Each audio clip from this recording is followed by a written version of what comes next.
see that there's a lot of long range. You kind of have dive elements, you have scaling elements, you have engage tools, you have disengage tools. Kind of Vitality's comp has a mixed match of everything, really. But I will say that, yes, they do have good scaling. They will be able to gain priority in both bot lane and mid lane early on into the game. The Gragas shouldn't really fear getting dived, so I think that they'll have the tools in order to help get them to the team. It's difficult to say it properly, okay? There's only been one team that has made it to playoffs with a 1-win record at the halfway mark, and that was Schalke last year.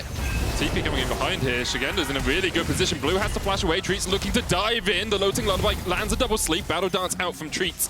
And all of SK will be able to retreat. This was a fight over Jezu and Treatz. They needed to guide that last wave underneath the tower. And you could see how hard Cronwshot and Labrov actually fought to keep the wave frozen here. This forces Treatz and Jezu to be overextended, and now they're going to see the Drake drop, and they're going to know that the jungle's on the bot side of the map, and they're like, we want to clear this wave, we want to break the freeze, but we cannot, because we do not have any jungle assistance. The TP from Jenax is up and available, so there is the potential for that play, as we see Milica with the ult in mid. That's the opposite direction to your jungler, Milica. Seems like it, yes. Perhaps it was the map to defend by itself, and they usually play through the top side.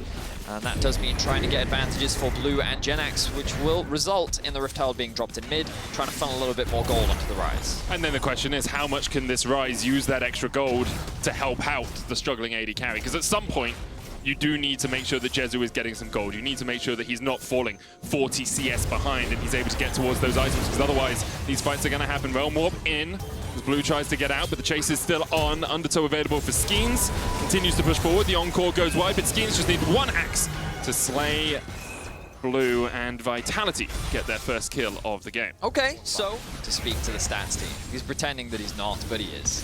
He's trying to look clever. Oh, hang on, hit the ult in the mid lane. Oh, the ult in the mid lane as Blue uses the Realm Warp. Is he going to step back into it? He does, and he gets away! Like magic, it's a vanishing act. Blue is Houdini. He escapes in the mid lane. Abadarge has a 13 KDA at the 15-minute mark. Oh, does he? Wait. He's still getting this stat. I'm just finding out what Tynx is. Okay. Sitting here, baited. so Tynx actually has a lower KDA than Abadarge at 15 minutes, even though Tynx hasn't died at the 15-minute mark. There you go. Tynx's is 11. That's right? still decent. So technically it's infinite, because you divide by 0. It's infinite. Yeah. So by the laws of math, Tynx is the KDA king of 15 minutes. Yeah. Right, now, gank in the bot side of the map. Tynx is here. He's got 10 seconds to survive. 10 seconds. Has been caught out. Still alive. Seconds, yeah.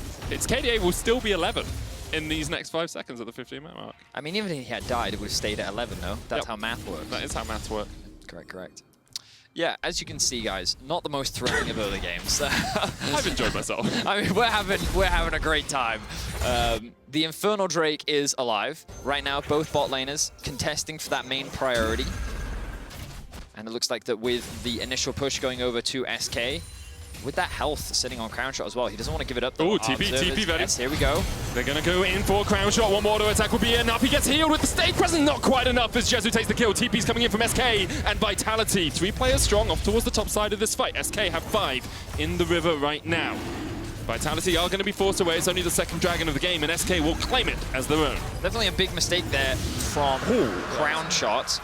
He didn't have great health or mana, and he just powered the game, and very quickly they've been able to, at the 15-minute mark, kind of balloon this gold lead to 1.5. By SK. But SK now have that Kraken Slayer already complete on Jezu. Blue has gone Liandry's Anguish first. Demonic 10 armor magic resist does not feel like something worthwhile. It's like you shouldn't build into it just because of that. But Tynx has decided Demonic Embrace is part off your kind of introduction into the league, but they really need to have those wins against a team like Vitality. When these teams are beneath you, dropping games here will make that playoff run that much harder. Definitely does. Szygenda going in here with the Turbo Cam Tank, just trying to force Jenax away as the Rift Herald comes down in the mid lane. No minions here mean that Vitality will back away from it, and the Herald will fall. Treatz dives in, hasn't popped the quickness yet, but there he goes, gets Labrov. Milica has a good position to put down an Emperor's Divided. To get anything. They do not have TP on Blue. They're going to lose the mid tower. And I imagine this is just... I don't think they can do it with just these three champions, but they're trying to just gain control of the area. Mid-prior was lost, though, as Vitality pushed out the wave. But to do that, they need to move into the enemy jungle. So ideally, you want to be threatening mid, and then move into top river, and then be able to... Ooh, hang on a second. Cronwshot diving onto Blue, uses the cleanse immediately, and Skeanz is there as well. Blue really has nowhere to go. Milica shuffles in, Cronwshot gets the kill. And as SK were trying to get the push in the top lane, Vitality strike. So, this is why I was trying to talk about all this stuff, because when you want to split push, it's important that you provide cover for your split push. Now, you can criticize Blue here, but he walked through an area of the map that he thought belonged to him, because he saw his jungler, he saw his support, they moved in through the top side, and he felt like he had control. But instead, he ends up getting picked off. Vitality can now use this to force the Baron, but that is a huge sleep coming in for Tynx. Three-man sleep. Here comes Treatz with the quickness on the side, but Szygenda dives onto the backline. Jezu with the Kraken's Lair, trying to do what he can, trying to kill some champs. We're Kraken lacking on the rift, but he's going to slay the enemy. Double kill for Jezu, and now the chase is on from Tynx. Cronwshot, watch out, Eep, Crownie's down, and the TP's come in from SK. They're looking for a little bit more. Not too much that you can do when Jezu wants to kill you. 4 quick kills for SK in the top side. Extremely good fight for SK, which they can now quickly convert into their Baron. What looked like an initial mistake has suddenly ballooned into the favor of SK after Tynx was able to find a huge ultimate, which then set up for the Treatz follow-up. And then really huge credit to Jenax. He was really the damage dealer in the middle of that fight, which we'll be able to break down once we get the replay. I believe is actually what landed onto 3 clumped up members. And then he's like, okay, this is a great opportunity, wait a little bit. You know, sometimes they do connect. In the end, it cost his team quite a lot as the Baron went over to SK. And they now have a 5,000 gold lead, Vedius. Baron's still available on them for the next minute and a half. Mid-tower still available for SK to take. It's going to be a huge Baron power play. There's the Losing Lullaby once again. Treatz is close, but not quite close enough to go in. Here we go. The quickness is popped. Looking for Cronwshot. So he has Baron buff. Vitality still looking for a fight when they can find it. There's the Void Seeker once again. Jezu dodging away with the final hour, but that's some Vayne spotting if I've ever seen it. Jezu with an awful path down the river. Yeah, I'm not sure why he decided to take that pathing there.